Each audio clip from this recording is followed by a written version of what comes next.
Shabbat Shalom, Israel. So most of you already know what's going on concerning South Africa. Now, if not most of you, all of you are probably tracking of what's going on.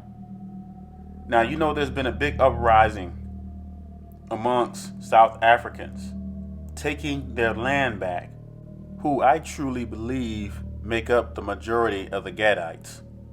Now, you have the leader of the EFF, which stands for Economic Freedom Fighters.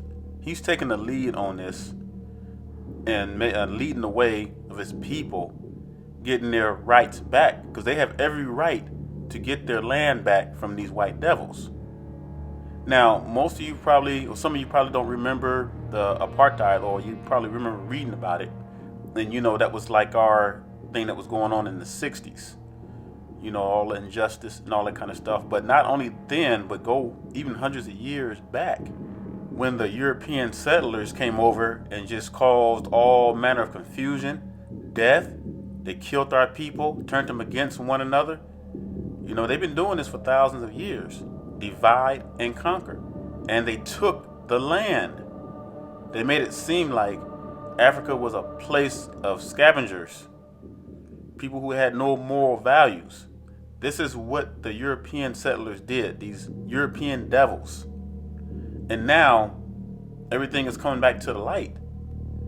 If you have your Bibles with you, I want you to turn to Mark chapter 3, and we're going to read verses 27. It says, "No man can enter into a strong man's house and spoil his goods, except he will first bind the strong man, and then he will spoil his house." Now, why did I read that? Because in reality, when the settlers came over to Africa, that's exactly what they did, because they had bigger weapons, more advanced technology. So they came over there, took advantage of the South Africans, and stole their land. Now, in this particular verse, we know that the Most High is going to be the ultimate strong man. He's going to come back, and he's going to bind these heathens, and he's going to cast them. He's going to cast them out and destroy them. Now, we're starting to see the beginning, the early signs of that now, with all the destruction that's going on across the world. Not only with the natural catastrophes, but also with death rates, diseases, and all manner of things. So we're starting to see that among the heathens. So the Most High is going to be the ultimate strong man. But when it comes to South Africa, they have every right. And see, now Trump is starting to stick his nose in their business, and the leader of the EFF already warned him and said, hey, you know, this is our land. And you see, and that's the crazy part. See, it never becomes an issue as long as we be good servants, be good slaves, and just don't say nothing about it. Oh, bow down to him. But the moment we start rising, the moment we start acknowledging who we are, all of a sudden it becomes a problem. And see, that's why the awakening is becoming a problem for a lot of these heathens. The fact that we're waking up to our true identity, the fact that we're waking up, getting back to the Torah, that is the most important thing. Because see, once we start getting back to Torah, that's where the power is going to start, brothers and sisters. That's where the true power is going to start. Because once we start doing that, we're getting back into the grace of the Most High. And we're going to see things increase even more. Now, what I want to do now, saints, is show you a short clip from the leader of the EFF. Now, I want you to listen to his words very carefully, because his reasoning is completely justifiable. And I would love to hear your thoughts afterwards in the comment board. Tell me what you think, what your stand is on this, you know, because this is something. I mean, this is some exciting stuff that we're seeing going on, and prophecy is being fulfilled. And I'm going to tell you, I truly, for one, support them. You know, it's too bad that we had to be drugged all the way over here in this crazy country. But you know what? The Most High is going to avenge his people. And I truly believe, to a lot of aspect, he is avenging his people over there in South Africa. You know, so it's going to be interesting to see how this thing plays out. So again, check out the clip. Tell me what you think. leave your comments below. And I'm going to say Shabbat Shalom. I pray that you're having a blessed Shabbat. And so, to the saints scattered to the four corners of the earth, I say Shalom and stay strong. EFF leader Julius Malema has sent a strong warning to the United States to stay away from South Africa's domestic issues. This follows US President Donald Trump's tweet on South Africa's land policy this morning, where he asked his Secretary of State to study the country's land seizures and expropriations, as well as what he termed large-scale farm killings. The good thing with the AfriForum is that they are doing it daylight. They're not doing it, underground. One of the ANC officials, when we were preparing to meet the ANC, was saying to us, please, in that meeting, emphasize the expropriation of land without compensation, because those officials are saying something else. One of the officials of the ANC. So it's not AfriForum. It's Cyril's group in the ANC. It's the DA that have gone all out to lobby for international support so that we develop a cold feet on this thing. Well, Donald Trump, my view is that Donald Trump is contributing in this debate which is going on. And in the process of contribution, Donald Trump made a similar contribution that were made by white people, all of them, in the hearings, in the public hearings. Donald Trump is not saying anything we have not heard from white people in all the hearings. I even commented and said, I'm still to meet a white person who support expropriation of land without compensation. So why are you shocked? I see leaders of the EFF and everybody responding to Donald Trump. I don't have time for nonsense. I expected this. And more backlash is going to come. If South Africans are not ready to expropriate the land because they are scared of sanctions, they are scared of backlash, then don't vote for the EFF. Because you vote for us, we're going to expropriate land. And Donald Trump will come for us. And Britain will come for us. And the EU will come for us. I said, and I said this throughout my life in the movement, that for everything good comes the pain before. If you're not prepared, South Africa, to take the pain, then forget about the land. Donald Trump has not said anything extreme. Things are still going to come. I hope the Zuma group in the ANC, which is supporting this thing, they know the consequences. We know the consequences. We know that the first response will be killing.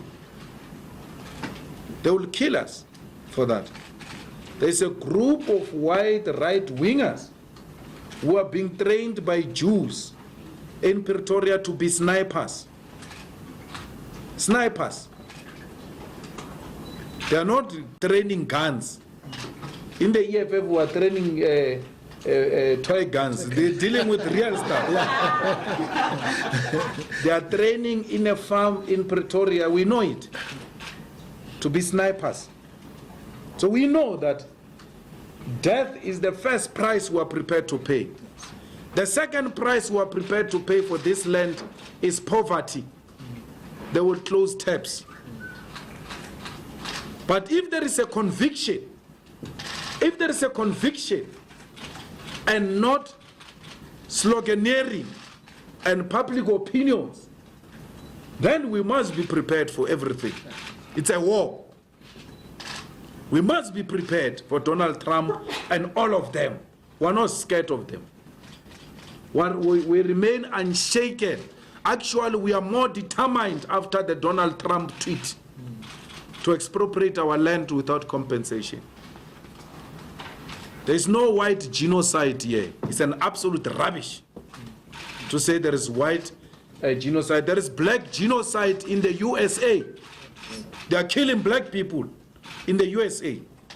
There is black genocide here in South Africa.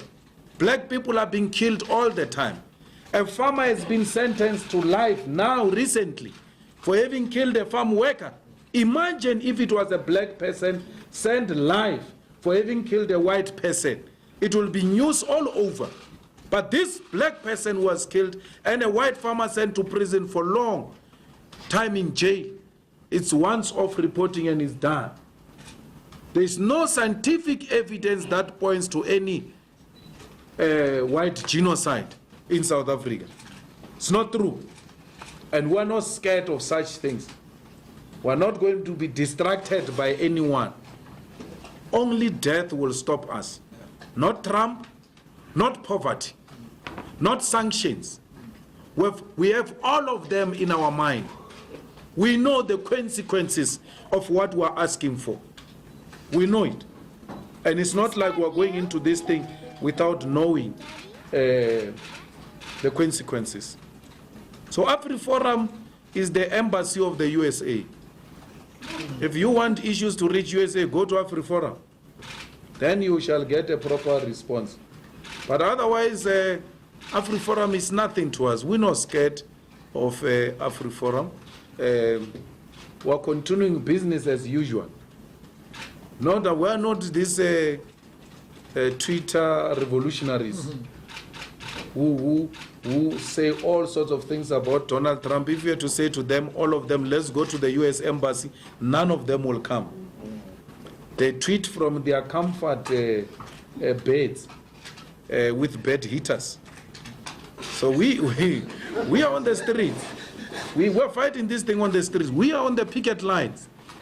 That's why we're not shaken. We know this is what people want. And if there is anyone who's in this thing without knowing the consequences, then you are in the wrong place. Cyril, you could hear the man is in pain to explain these things in Parliament yesterday. He calls me Musima Imani because he's troubled. He can't even think straight. He's in pain. It is the most difficult thing to explain a policy you don't believe in. How do you say you must expropriate land and give people title deeds? Our people, and I will not disagree with them, if they were to have a paper like this called the title deed, they want to eat title deed. Here is a paper called title deed, yet you remain poverty-stricken. And here is a man with money who says to me, give me that paper, I give you the money to eat now. They will take the money. You are setting our people up for failure when you talk title deeds. Always in politics, you must ask the question, who's raising this and who stands to benefit from this? They are going to give our people title deeds.